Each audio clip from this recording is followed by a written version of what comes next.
আটাইতকৈ পুৰণি বেদখনৰ নাম কি?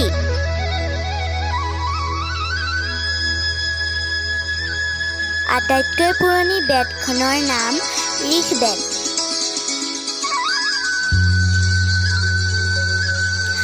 বিশ্বৰ আটাইতকৈ পুৰণি খেলবিধৰ নাম কি? বিশ্বৰ আটাইতকৈ পুৰণি খেলবিধৰ নাম মল্লযুঁজ।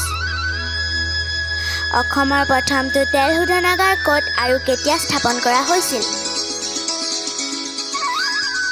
অসমৰ প্ৰথমটো তেল শোধনাগাৰ ডিগবৈত আৰু 1901 চনত স্থাপন কৰা হৈছিল।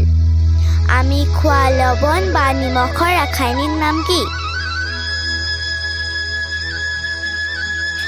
ছডিয়াম ক্লৰাইড সংকেত NaCl।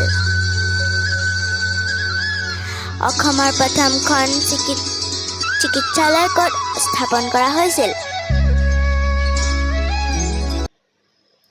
ডিব্ৰুগড়ত।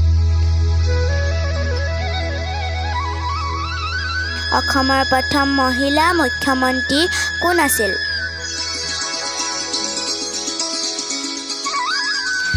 সৈয়দা আনোৱাৰা তাইমুৰ। পাপৰি কবি বুলি কাক কোৱা হয়?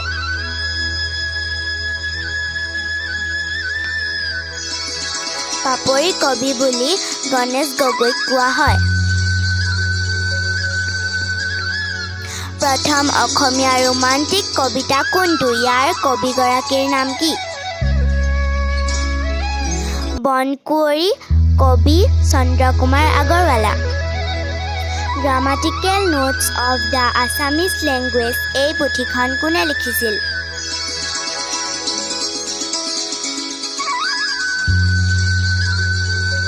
নাথান ব্ৰাউনে লিখিছিল। প্ৰথম প্ৰকাশ 1848 চনত।